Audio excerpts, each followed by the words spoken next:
Chers amis, bienvenue dans ce nouvel épisode de Quoi de neuf en histoire. Je m'appelle Rassel Moubarak et dans ce podcast, je reçois des historiennes et des historiens pour parler de leur dernier livre. Dans cet épisode aujourd'hui, nous allons parler d'un ouvrage collectif intitulé Une histoire mondiale de l'olympisme 1896-2024 qui est paru aux éditions Atland. C'est une belle somme d'une trentaine de chapitres et qui a pour but d'analyser les grandes évolutions de l'olympisme, indissociables du contexte géopolitique, de pointer les particularités de telle ou telle édition notable des Jeux, été comme hiver, et puis de décrypter les nouveaux enjeux et défis auxquels est confronté ce mouvement olympique en ce XXIe siècle. Pour mener cet entretien, j'ai à mes côtés Jean-Baptiste Guégan. Bonjour Jean-Baptiste. Bonjour. Ravi de te retrouver. Tu es consultant, spécialiste des questions sportives, tu enseignes la géopolitique et tu as récemment écrit avec Lucas Aubin un atlas géopolitique du sport aux éditions Autrement, dont on avait causé précédemment dans ce podcast. Et tu as une actualité encore plus brûlante puisque ton dernier livre sort ces jours-ci. Il s'intitule Qatar dominé par le sport. C'est aux éditions Bréal, en collaboration avec Alexandre Buzenay et Mourad El Bouhanani.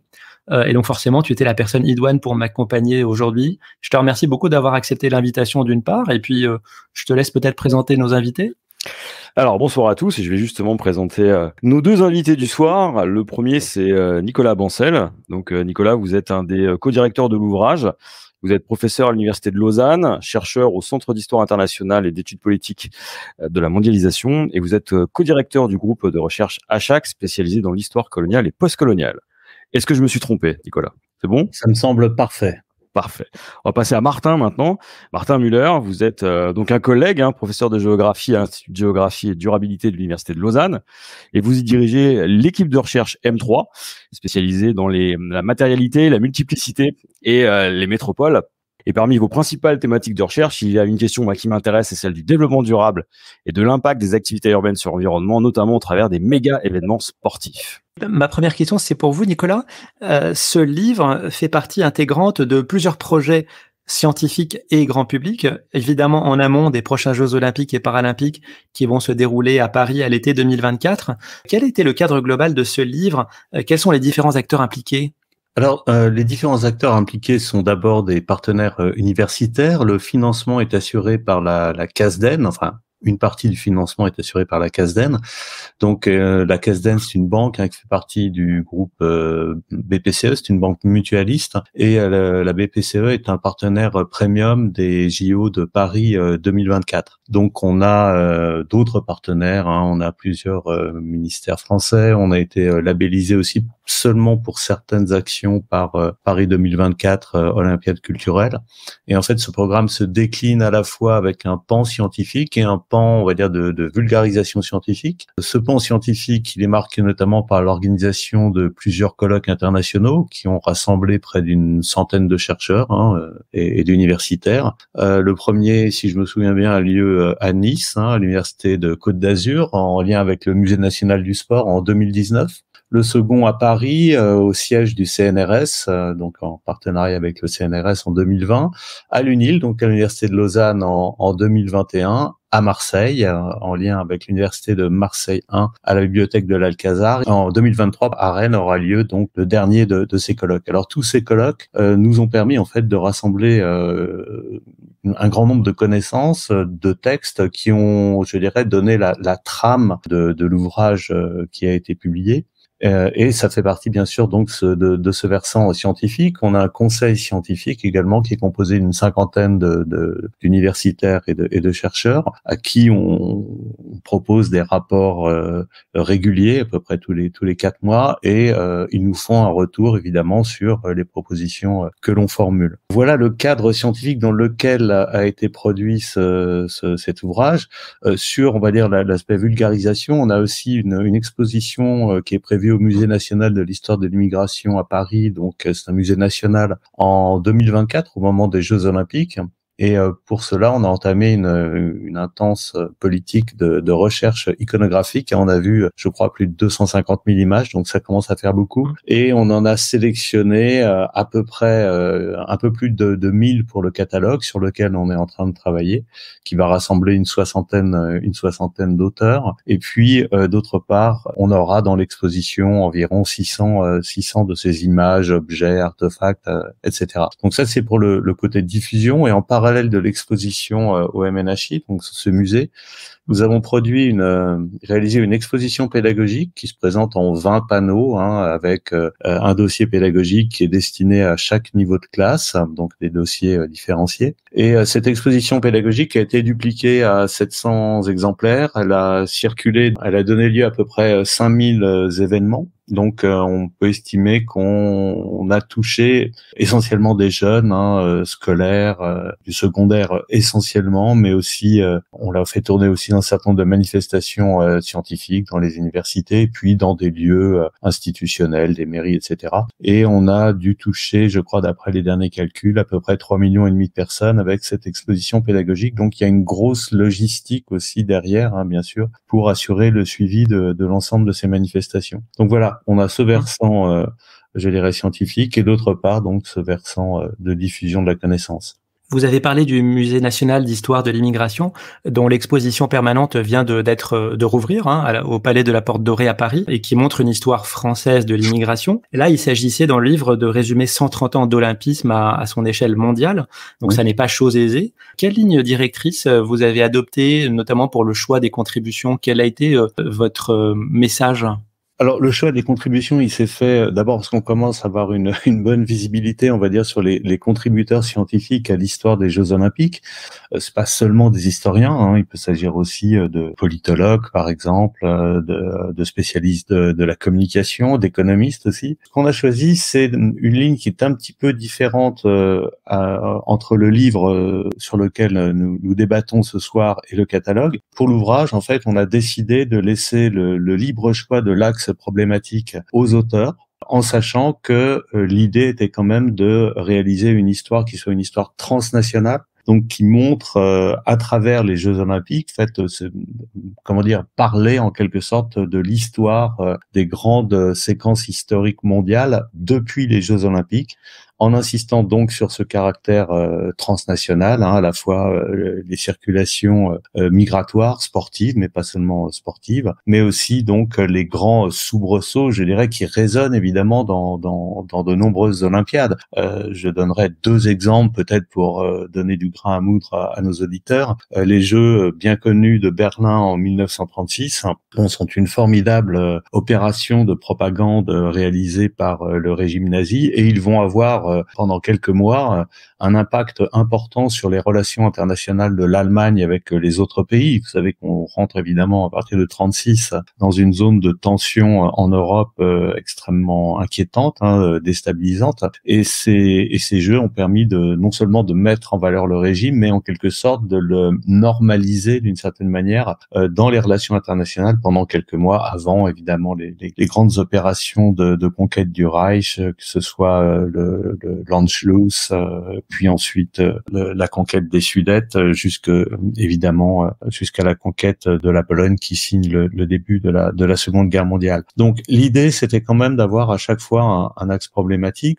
Par exemple, sur les Jeux de 1980 à Moscou et 1984 à Los Angeles, on avait évidemment le paradigme des affrontements Est-Ouest, avec, vous savez, un double boycott, un boycott américain d'abord en raison, la raison invoquée par les Américains était celle de l'invasion soviétique de l'Afghanistan en 79, et pour ce qui concerne l'Union soviétique, les motifs étaient un peu différents, peut-être un peu plus filandreux, mais cela constituait de toute évidence une réponse au boycott précédent. Il y a donc pour cet enjeu, les enjeux de la guerre froide résonnent notablement et transforment, je dirais aussi, même la nature des Jeux Olympiques à partir de l'après-Deuxième Guerre mondiale, notamment à partir de 1952, date à laquelle l'URSS va rentrer dans le jeu olympique et devenir donc un des compétiteurs dans ce grand rassemblement mondial sportif. Mais du coup, on est un peu loin des origines, non? Parce que Pierre de Coubertin avait fait la promotion des valeurs socio-éducatives du sport, la promotion de la paix, de l'amitié. On connaît la fameuse expression valeur universelle de l'olympisme. Quel sens cette expression a pour vous aujourd'hui? C'est là où je dirais que les choses se compliquent un peu parce que on a évidemment des articles dans le livre que nous évoquons sur le début de l'organisation de la première Olympiade, qui est d'ailleurs rédigé par Christina Coulouri, qui est professeure à l'université d'Athènes et qui connaît parfaitement bien la naissance des Jeux Olympiques. Et quand on compare effectivement les prolégomènes, les débuts de l'olympisme et les ambitions affichées par l'olympisme avec ce qu'il est devenu bien des années plus tard, cela donne effectivement un peu le vertige. En fait, la question de l'apolitisme olympique est un éternel serpent de mer et je dirais une épine dans le pied depuis très longtemps pour le CIO, puisque c'est très difficile d'organiser une compétition apolitique dans le cadre d'une instrumentalisation des Jeux par les différents États. Et on voit aussi que cette question se pose au CIO, justement parce que cet apolitisme a mené le CIO à accepter l'octroi des Jeux Olympiques à des nations qui manifestement étaient dotées d'un pouvoir autoritaire ou abusif. L'exemple que je viens de donner de Berlin en 1936 n'est qu'un des nombreux exemples que je pourrais citer, dont les plus récents, par exemple, ont été l'octroi des Jeux d'hiver à Sotchi en 2014 à la Russie, ou encore en 2008 l'octroi des Jeux d'été à Pékin. Alors à chaque fois, ça soulève des controverses, mais on voit bien que là aussi cette question politique, cette question de l'apolitisme, se pose de manière très très pressante au CIO, qui n'est pas d'ailleurs sans réfléchir sur cette question, puisque il a produit un agenda 2020 et puis 2020 plus 5 où cette question n'est pas éludée, mais elle n'est pas résolue. Alors justement, vous parliez d'apolitisme du sport. En tout cas, on a plutôt davantage parlé de mythe d'apolitisme du sport, a fortiori pour le CIO, ça va aussi pour les autres grands acteurs. Quelle est son actualité aujourd'hui de ce mythe apolitique, justement? Vous en parliez. Est-ce que pour nos auditeurs, vous pouvez revenir justement sur cette question? Aujourd'hui, on voit les acteurs du sport se tourner vers le CIO, lui demander de prendre position. On l'a vu avec la délégation ukrainienne. On voit aussi des acteurs politiques, notamment en France, à Paris et a fortiori les autorités politiques du pays se questionner sur la présence russe. Cette question apolitique, donc, elle est devenue finalement un élément central du rapport du CIO au sport et du rapport que tout le monde a avec les Jeux. Est-ce que vous pouvez revenir justement sur cet apolitisme et finalement sur sa capacité à durer? Alors, je pense que originellement, l'idée de Coubertin était de produire un espace sportif qui serait préservé en fait des soubresauts du monde et des antagonismes. L'idée était, je pense, assez claire. Il s'agissait de proposer des rencontres internationales où le nationalisme ne pourrait s'exprimer, mais dans un cadre régulé, celui de la compétition sportive, avec l'espoir que ce cadre permettrait d'apaiser les relations internationales. En fait, c'est une forme de métaphorisation de la guerre, exactement dans le droit fil de ce qui avait été instauré dans les Jeux antiques. Et on sait que Coubertin était aussi pétri de culture grecque, comme d'ailleurs la plupart des élites qui ont composé le CIO. Mais cette idée d'apolitisme, elle est très vite remise en question, parce qu'on voit bien que dès les Jeux de 1896, en fait, cette question politique, elle se pose. Pourquoi? Parce que la Grèce a des intérêts politiques, en fait, à organiser les Jeux. C'est une jeune nation,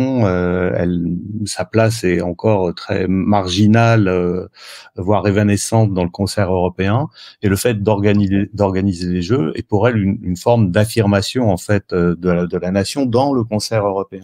Et cette question politique, elle est permanente. Je veux dire, on peut pas faire d'apolitisme quand on donne les Jeux de 1936 à Berlin, et vous venez de l'évoquer. On a cette question aujourd'hui de la guerre en Ukraine et de l'agression russe, avec une réponse je dirais, mi-chèvre, mi-chou du CIO qui laisse entendre que les athlètes russes pourraient être acceptés au sein de l'enceinte olympique, mais sous bannière neutre. Alors c'est un peu, on peut voir ça comme soit comme une mesure, une demi-mesure, soit comme une tartufferie, selon l'angle où on se place. Et cette question politique, elle ne concerne pas d'ailleurs seulement les relations internationales.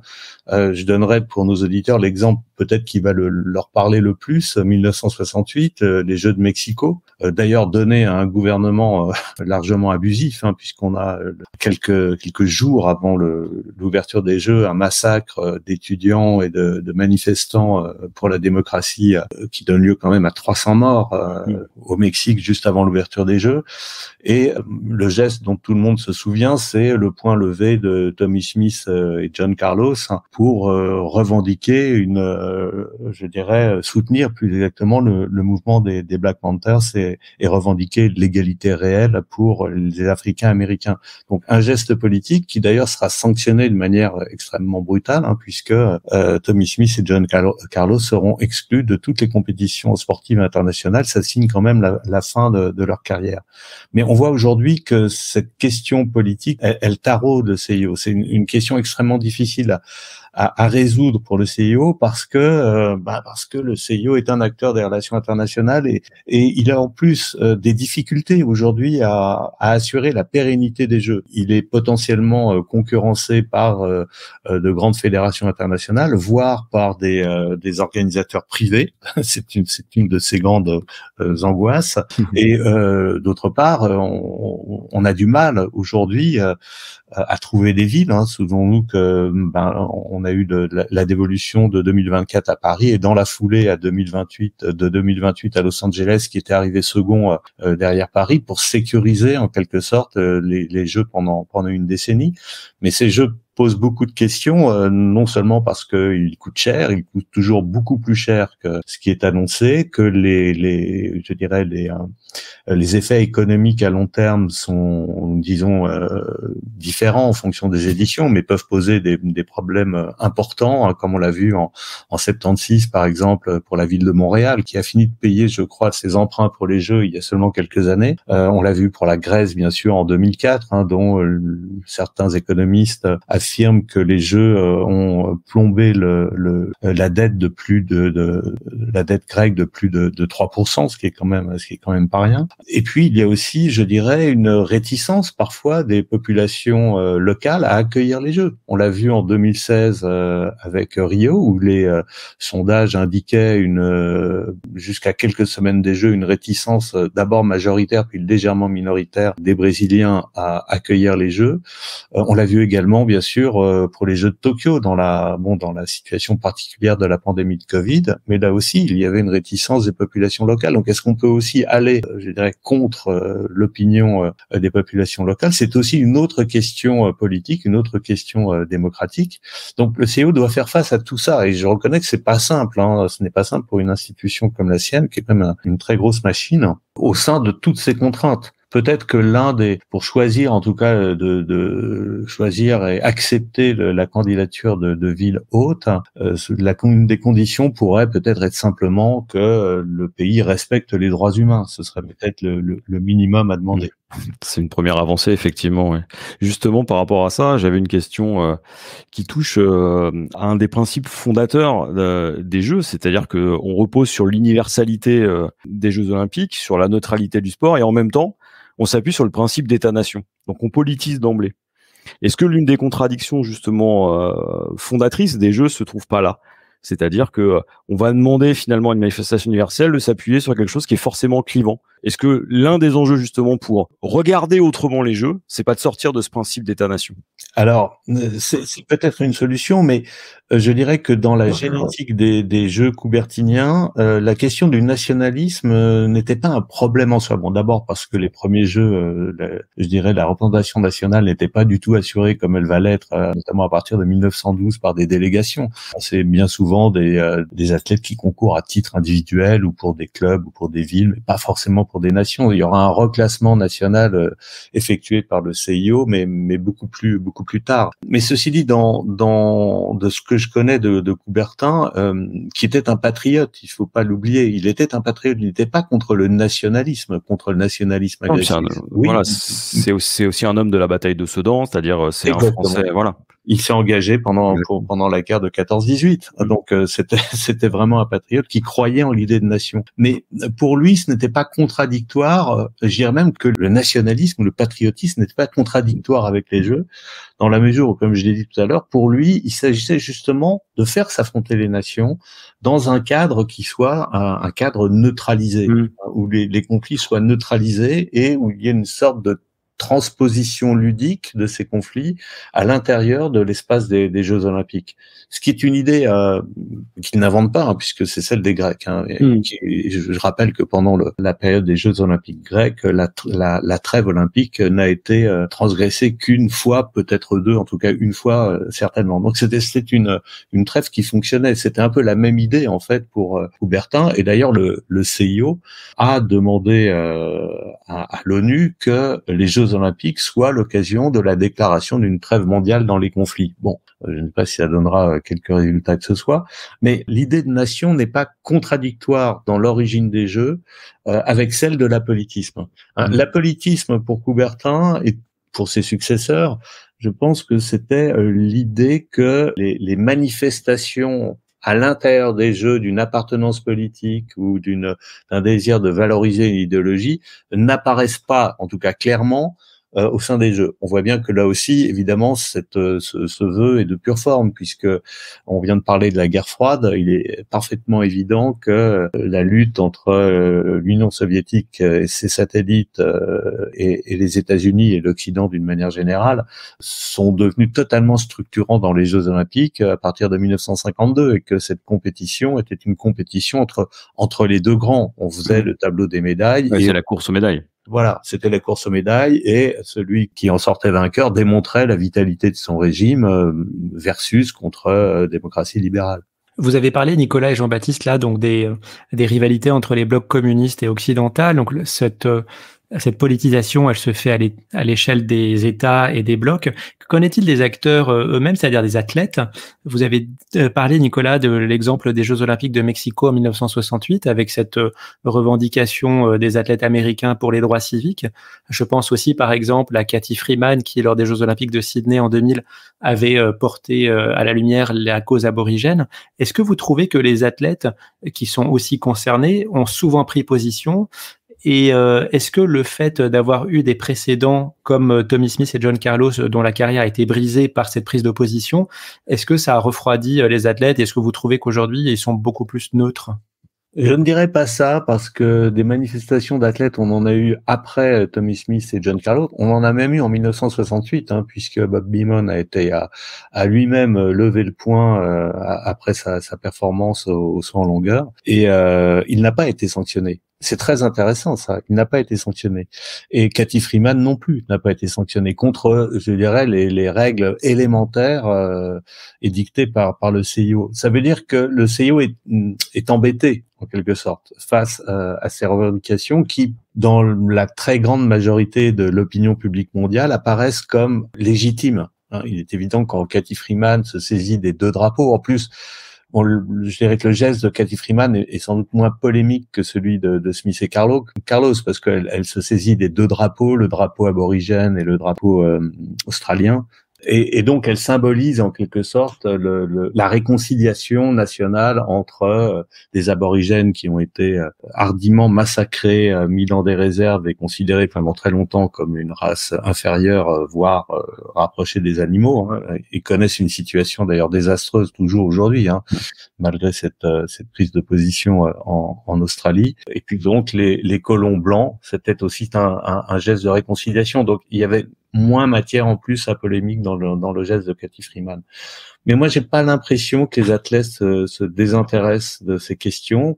C'est vrai que dans les Jeux Olympiques, on l'a moins vu ces dernières éditions. On l'a vu, comme on le sait, aux États-Unis, dans d'autres circonstances, notamment avec l'évolution du mouvement Black Lives Matter, avec le fameux genou à terre de Copernic, qui a d'ailleurs soldé la fin de sa carrière pour le coup, mais geste qui a été renouvelé à plusieurs reprises, notamment en NBA et plus minoritairement à la NFL. Donc non, je pense qu'il y a un désir des athlètes aussi de pouvoir s'exprimer. C'est vrai qu'il y a ce sentiment que l'expression peut être une menace pour leur carrière, donc ça, probablement, ça en refroidit certains, mais ça aussi, c'est une question, je dirais, qui reste à trancher à l'avenir pour le CIO, comme pour les grandes organisations sportives. Il me semble difficile de pouvoir contester ce droit à l'expression.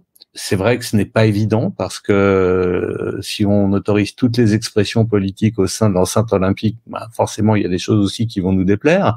On se souvient par exemple des Jeux de 1960 où après la victoire de Cassius Clay, un autre boxeur avait brandi le drapeau américain en signe de patriotisme pour répondre à l'engagement de Cassius Clay.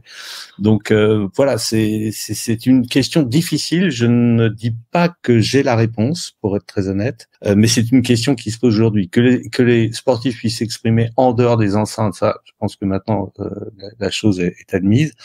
Dans les enceintes, dans peut-être quelques limites qui seraient à définir, ça me semble aujourd'hui inévitable. Alors justement, avec l'ouvrage, notamment dans sa dernière partie, dans cette histoire mondiale de l'olympisme, vous abordez la question des mutations de l'olympisme au XXIe siècle. Quelles seraient, selon vous, les mutations à venir de l'olympisme au XXIe siècle? Alors, il y a la question de l'engagement, vous en parliez, il y a la question finalement de l'importance de l'événement, on va voir ça avec Martin juste après. Pour vous, quelles sont les grandes évolutions que le monde olympique va connaître ou va devoir connaître? C'est très difficile de faire de l'histoire-fiction. Moi, je suis historien, je suis pas spécialisé dans la prospective, ouais. Dans la prospective et la futurologie, mais je dirais que bon, il y a déjà effectivement ces questions politiques que l'on vient d'évoquer. Donc ça me semble une évolution inévitable, nécessaire, parce que ça pose trop de problèmes aujourd'hui de contestation au niveau mondial de l'olympisme que d'afficher un apolitisme qui sert en fait des intérêts de puissance qui sont, disons, des puissances abusives, pour dire les choses de manière féminisée. Et que d'autre part, il y a effectivement cette question de l'expression des athlètes. Là, encore une fois, je n'ai pas la solution, mais il est évident que dans l'univers dans lequel nous baignons, avec les moyens d'information dont nous disposons, les mobilisations citoyennes par le bas qui partout, que ce soit en Occident ou ailleurs, se déploient aujourd'hui en dehors de tout cadre institutionnel et encouragent en quelque sorte les prises de position individuelles. Je pense que cette question-là devra aussi être aménagée pour le moins par l'olympisme. Dans les grandes questions qui se posent, je pense que vous allez en parler avec Martin, mais c'est aussi bien sûr le gigantisme des Jeux. Ça, c'est tout à fait évident que ça pose un problème central dans une période où la question écologique est devenue absolument essentielle. Et on sait que, par exemple, les Jeux de Londres, qui se sont écrits comme les Jeux les plus éco-responsables de toute l'histoire des Jeux, bon, effectivement, on a utilisé des matériaux recyclés, on a pensé globalement, il y a eu quelques échecs, mais disons la réutilisation des infrastructures. Mais ce faisant, on a aussi changé, je dirais, la configuration sociale de Londres, qui était déjà une ville chère, qui est devenue une ville hyper chère après les réaménagements urbains organisés sous l'égide de l'accueil des Jeux Olympiques. Et puis il faut savoir que ce qui consomme le plus de CO2 dans les Jeux Olympiques, c'est pas l'organisation elle-même, c'est pas le fait qu'on va diffuser ça au monde entier, c'est le fait que un très grand nombre de touristes vont venir aux Jeux Olympiques pour voir les épreuves, visiter aussi les villes et le pays éventuellement. Mais c'est la consommation en CO2 des voyages qui sont organisés à cette occasion qui, je crois, couvre plus de 65 ou 70% des émissions de CO2 des Jeux. Donc là, on a une question tout à fait fondamentale. Est-ce qu'on va pouvoir continuer comme ça là où une sensibilité écologique se développe quand même, heureusement, je dirais, dans un certain nombre de pays, pas tous, mais enfin un certain nombre de pays, y compris des pays du Sud global. Ça me paraît difficile à envisager. Est-ce que Également, on remettra en question le principe des compétitions généralisées. Est-ce que ce principe de compétition, qui est très sévèrement critiqué par la sociologie critique des années 70, la sociologie critique du sport comme une métaphore du darwinisme social et de la lutte entre les nations, est-ce qu'on va là aussi aller vers un autre modèle? On sait que le modèle des sports modernes et des Jeux Olympiques donc est très connecté quand même à la révolution industrielle, à l'idée d'un progrès indéfini, d'une productivité toujours en hausse, etc. Peut-être qu'on touche la fin aussi là d'un système sur lequel l'olympisme était adossé. C'est une question que je pose, hein, évidemment. Là encore, je ne lis pas dans le mar de café, mais toutes ces questions-là, évidemment, elles vont se poser de manière de plus en plus urgente. On va poser justement ces questions à Martin Muller. Bonsoir Martin. Bonsoir. Vous êtes toujours là, parfait. Nous avons justement choisi de mettre en lumière une des contributions dans ce livre. Et notre choix s'est porté sur votre sujet, qui est un sujet de plus en plus prégnant, qui peut être considéré parfois comme polémique, mais que vous abordez vraiment scientifiquement. Vous signez en effet avec deux de vos collègues de l'Université de Lausanne, Sven Daniel Wolf et David Gogishvili, un article intitulé « L'avenir non durable des Jeux Olympiques ». Donc Jeux Olympiques et Coupe du Monde d'ailleurs de football, bon, clairement ce sont des événements de très très grande envergure. On pourrait peut-être penser à y inclure d'autres manifestations sportives, l'Euro, les Jeux du Commonwealth ou non sportives comme les expositions universelles. Donc comment vous définissez un méga événement? Pour nous, tout d'abord, un méga événement, c'est un événement qui attire beaucoup de spectateurs ou des visiteurs. Et c'est typiquement ce que vient en tête en premier si on parle d'un méga événement. Et c'est vrai que cette dimension-là a grandement augmenté ces dernières décennies. Donc aujourd'hui, parmi les plus grands événements, ce sont les Jeux Olympiques d'été, justement, où typiquement, ça dépend un peu de l'édition de la ville, mais on parle d'entre 5 et 10 millions de visiteurs qui viennent soit regarder les épreuves, soit se balader et profiter de l'ambiance. Il y a aussi des événements qui sont plus petits. Et là, on parle de quelques centaines de milliers de visiteurs. Mais là, c'est justement un critère important de parler d'un méga événement. Et ce critère-là, d'ailleurs, aussi qui distingue vraiment la Coupe du monde du foot et les JO d'été des tous les autres événements qui sont aussi très grands, même méga, mais pas aussi grands que ces deux-là. Et après, on regarde aussi des éléments un peu, on dirait, médiatiques, parce qu'un grand nombre de ces événements est médiatisé. Et c'est justement aussi le fait avec les grands événements sportifs où 99,9% des personnes le regardent à la télé et pas dans le stade sur place. Et cette médiatisation est quand même assez spécifique aux grands événements sportifs. C'est beaucoup moins le cas pour les événements culturels. Les expositions universelles, par exemple, ont beaucoup de spectateurs, mais sont très peu médiatisés. Donc là, on parle quand même d'un point de distinction des événements sportifs. Et cette médiatisation, on rajoute un troisième critère, et c'est celui des revenus et des coûts qui sont générés par ces événements. Parce que un méga événement, pour nous, ça implique justement aussi une dimension méga extraordinaire au niveau des coûts et des revenus. Des coûts d'ailleurs qui sont bien sûr des coûts autour du sport, donc des questions de l'organisation de l'événement lui-même, aussi de préparation des stades, etc. Mais en fait, la plupart des coûts aujourd'hui, des JO pour la préparation, sont pas dépensés par des aménagements sportifs, mais justement pour des aménagements urbains. C'est là notre quatrième et dernier critère important, en fait, que les grands événements sont grands, pas seulement dans la dimension sportive, mais dans une dimension urbaine. Donc, ils mènent effectivement très souvent à vraiment des transformations très profondes de l'espace, du territoire urbain. En 1972, par exemple, les Jeux d'été à Munich ont mené à l'installation d'un système de métro. Plus récemment, à Rio de Janeiro, en 2016, des nouvelles lignes de transport. Donc ça, on voit ça de plus en plus, surtout dans les éditions récentes des JO. Alors justement, par rapport à ces éditions-là et aux questions que posent les grands événements, on a vu surgir, à côté de la notion d'héritage et maintenant d'impact, la question de la durabilité comme une préoccupation. Est-ce que vous pouvez revenir sur les étapes justement de cette prise en compte de la durabilité dans le cadre des Jeux et de la préoccupation finalement nouvelle pour le CIO, celle de cette durabilité de l'olympisme?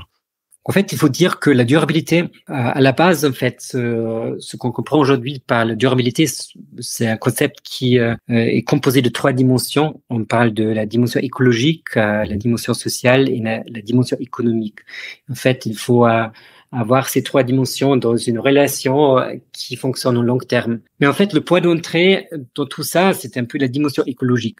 Et donc, cette dimension écologique, elle existe depuis longtemps dans les JO, surtout dans les JO d'hiver, parce que typiquement, ils se sont tenus, ils se tiennent toujours dans des zones, dans les montagnes, où cette question d'une intervention dans les écosystèmes est plutôt flagrante et actuelle. Et du coup, ça remonte aussi jusqu'aux années 30, en fait. Il y a des traces qu'on peut trouver autour des questions de comment on va mettre ces installations sportives dans ces écosystèmes.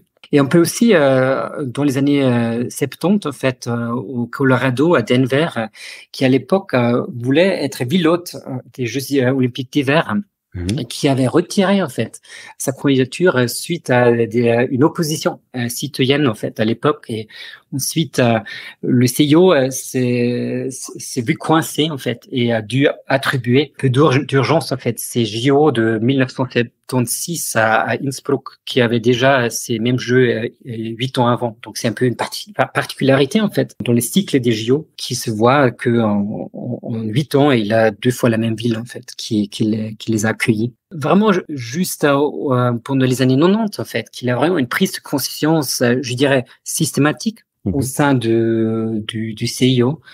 Et c'est un peu en lien avec des événements mondiaux autour de l'environnementalisme. Il a eu ce grand événement à Rio de Janeiro en 1992, le Earth Summit, qui a vraiment mené à une prise de conscience mondiale autour de ces enjeux. Et c'est à ce moment-là, en fait, que le CIO va aussi introduire l'environnement comme un des piliers de l'olympisme. Ça reste un peu au niveau formel, comme c'est très souvent le cas au CIO. Donc, on s'occupe plutôt de documents. Et ça reste un peu un enjeu, finalement, pour les organisateurs et pour les villes hôtes de reprendre ce flambeau-là et d'en faire quelque chose de concret.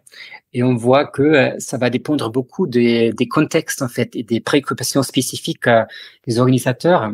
On revenait sur la question de la durabilité des Jeux Olympiques, et donc l'idée c'était de voir derrière quelles étaient les 3 pistes de durabilité pour améliorer justement la soutenabilité des Jeux.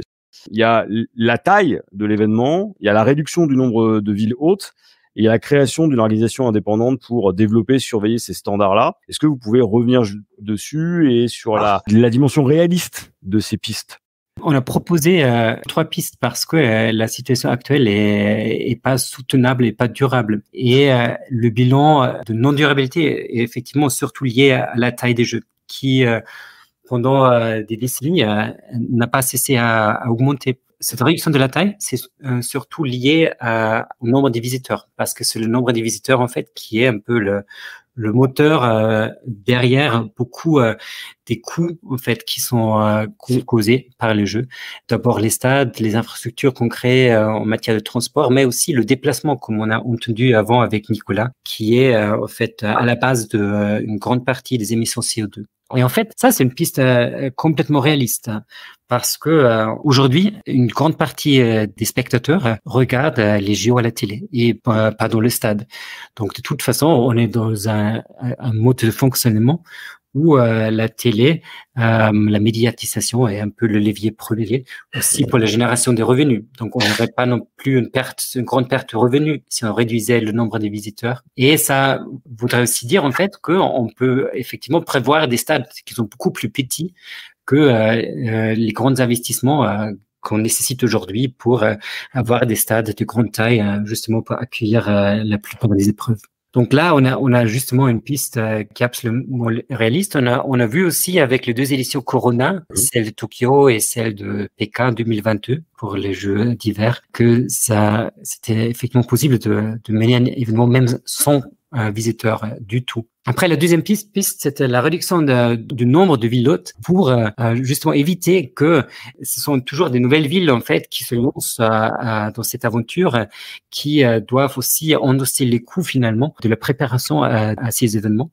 Et ça, c'est une piste en fait qui a été évoquée récemment aussi par le CIO pour les Jeux d'hiver, parce que là, le CIO se trouve dans une situation Ou suite au changement climatique, il est de plus en plus difficile de trouver des villes hôtes pour les JO d'hiver, qui ont à la fois une sécurité en matière de neige, enneigement, et aussi une taille minimale qui est requise vraiment aussi pour accueillir les visiteurs. Donc justement là, on est en train de regarder cette solution comme une solution possible d'avoir un système de roulement entre 2-3 villes qui serait idéalement peut-être reparti un peu dans les différents coins du monde pour accueillir ces jeux. Et après, la troisième piste, c'est la création d'une organisation indépendante pour développer, surveiller et appliquer les standards de durabilité. Parce qu'actuellement, on a un peu la situation que tout le monde raconte n'importe quoi sur la durabilité. Et il n'y a pas de contrôle, il n'y a pas très peu de standards. Ça commence par les émissions CO2, ça finit par tout le reste. Et là, le paysage médiatique est assez dominé en fait par le CIO et les comités organisateurs qui évidemment ont des sous derrière pour faire de la communication. Pour avoir un peu un standard indépendant, c'est indispensable à mon avis d'avoir ce genre d'organisation, et c'est aussi la raison principale pourquoi on a entrepris en fait cette étude d'avoir une sorte d'évaluation indépendante en fait de toutes ces proclamations autour de la durabilité qui se sont faites. Cette évaluation, vous la feriez dans quel cadre? Dans le cadre des Nations Unies? C'est un peu la question.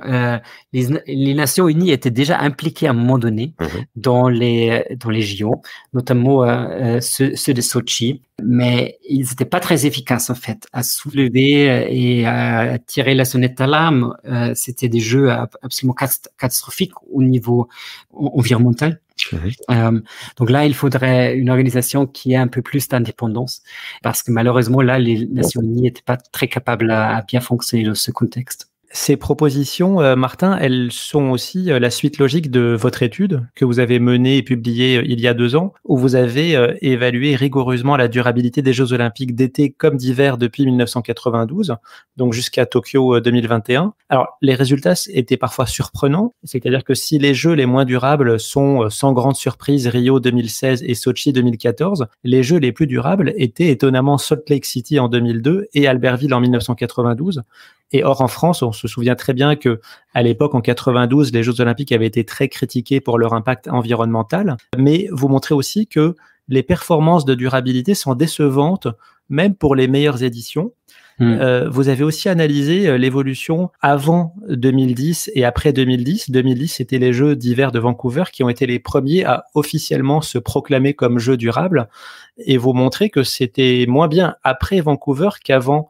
Comment vous expliquez cela? Effectivement, on avait regardé si après cette proclamation de durabilité de Vancouver, si les jeux qui venaient après étaient plus durables que ceux d'avant, et c'était pas du tout le cas. Comment on l'explique? On l'explique d'une part par le fait que les mots et les déclarations ne suivent pas les actions, et dans les faits, en fait, on a vu que il y avait toujours une augmentation de taille de ces événements qui menait à des cas environnementaux beaucoup plus conséquents. On a aussi vu que le bilan social qu'on évalue aussi, on regarde par exemple le nombre des personnes qui sont déplacées pour faire place au jeu. On regarde aussi des questions de à quel point est-ce qu'il y a des exceptions dans la loi sont introduites pour faciliter le jeu.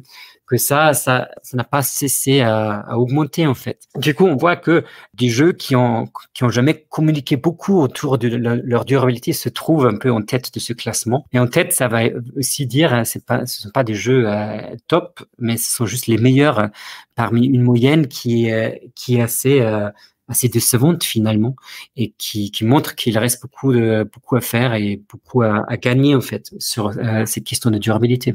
Mais ceci dit, vous montrez encore plus récemment que la taille des Jeux Olympiques et des Coupes du Monde de football a peut-être atteint un pic à la fin des années 2010, et ce, quelle que soit la dimension considérée, c'est-à-dire nombre de spectateurs, donc dimension sportive, médiatique, mais aussi le coût financier. Et vous évoquez 3 scénarios possibles, c'est-à-dire un rebond, une nouvelle augmentation de cet impact, un déclin qui se poursuit, ou alors un plateau soutenu. Lequel de ces 3 scénarios vous semble le plus probable ? Oui, alors c'est une bonne question. Si je devais faire un pari sur ça, j'aurais du mal à dire sur quoi je mettrais mon argent. Mais je crois que en général, on a une tendance à sous-estimer les développements non linéaires. Et les non linéaires, c'est un peu les développements non attendus, que tout ne suit pas son chemin. Donc on a un peu tendance à être habitué au fait que les JO sont là, ils vont augmenter leur taille, et c'est un peu comme presque une loi naturelle. Mais si on regarde en fait, que les JO modernes ont été créés à la fin du 19e siècle, et c'est une longue période effectivement pour une organisation à exister. Donc la plupart des organisations qui existaient à la fin du 19e siècle n'existent plus aujourd'hui. Donc on pourrait aussi dire que ils ont survécu pendant beaucoup de temps. Et que peut-être, avec cette période de la modernité occidentale, qu'on voit en crise aujourd'hui, qu'on voit que on est en train d'aller un peu contre le mur avec la consommation de masse qu'on vit, que peut-être aussi les JO peuvent prendre une fin finalement, et que cette fin est peut-être inattendue, mais absolument réaliste. Et si on voit le parallèle en fait avec les JO de l'Antiquité, là, à cette époque-là aussi, ils ont terminé parce que, en fait, les circonstances sociales et politiques avaient changé à l'époque, et c'était plus vraiment d'actualité, plus demandé en fait d'avoir ces JO. Donc moi, je trouve que la possibilité que ça prend vraiment un déclin soutenu, elle est bien réaliste. On voit que les CEO est poussé à agir et mener des politiques contre ce déclin parce que ils se manifestent déjà dans plusieurs tendances qu'on voit avec les JO. Alors, je pensais pas terminer forcément sur cette note pessimiste, Martin et Nicolas. Mais alors, du coup, imaginons que les Jeux de Paris soient parmi les derniers. Vous travaillez tous les deux à Lausanne, le siège du CIO. Vous auriez des places pas chères pour nous pour l'an prochain? Moi, malheureusement, j'ai pas les bonnes relations pour vous proposer des places moins chères, mais si je suis juste avec mon hypothèse, c'est peut-être qu'on n'aura pas pour longtemps avec les JO, il faut bien essayer d'avoir des places. Merci. Merci en tout cas à tous les deux d'avoir participé. D'abord, je tiens à remercier Jean-Baptiste Guégan de nous avoir accompagnés.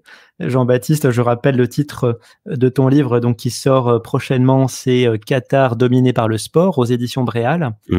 Et ce soir, nous avons discuté donc d'une histoire mondiale de l'olympisme aux éditions Atlante. Donc merci beaucoup Nicolas Bancel d'avoir accepté cette invitation. Vous êtes un des co-directeurs de l'ouvrage. Et merci à vous, Martin Muller, aussi de nous avoir accompagnés et en tant que géographe, de nous avoir apporté un éclairage nouveau sur cette question de l'impact des Jeux Olympiques. Merci beaucoup.